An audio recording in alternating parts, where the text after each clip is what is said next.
வணக்கம். Pre diabetic stage.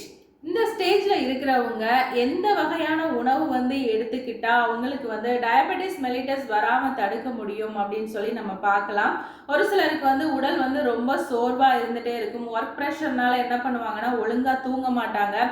இப்படியே போயிட்டு இருந்த அப்படின்னா நாளடைவில் சர்க்கரை நோய் வர்றதுக்கான வாய்ப்பு இருக்குது. ஒரு சிலருக்கு பரம்பரையாக அம்மாவுக்கு அப்பாவுக்கு இருக்கும்போது ஆட்டோமேட்டிக்காக ஒரு பயம் வந்துடும். அப்படி இருக்கிறவங்க உங்களுடைய உணவு பழக்க வழக்கத்தில் ஒரு சில மாற்றத்தை உண்டு பண்ணும்போது கண்டிப்பாக சர்க்கரை நோய் வராமல் தடுக்க முடியும். அதுக்கு நார்ச்சத்து அதிகமாக இருக்கக்கூடிய உணவுகளையும் கார்போஹைட்ரேட் குறைவாக எடுத்துக்கொள்ளணும். ரெண்டாவது உணவில் துவர்ப்பு சுவையும் கசப்பு சுவையும் நிறைந்த உணவுகள் அதிகமாக எடுத்துக்கொள்ளணும். வாழைத்தண்டு, வாழைப்பூவு, பாகற்காய், கோவக்காய் இந்த மாதிரியான உணவுகள் அதிகமாக எடுத்துக்கொள்ளலாம். முருங்கைக்காய், கத்திரிக்காய் இதெல்லாம் அதிகமாக சாப்பிடலாம். கீரைகளில் பசலைக்கீரை, முருங்கைக்கீரை, கொத்தமல்லி, புதினா இதெல்லாம் சாப்பிடலாம். பழங்களில் ஆப்பிள், கொய்யா, மாதுளை, அடுத்து ஆரஞ்சு இதெல்லாம் அதிகமாக சாப்பிட்டுட்டு வரும்போது இந்த சர்க்கரை நோய் வராமல் தடுக்க முடியும். நன்றி.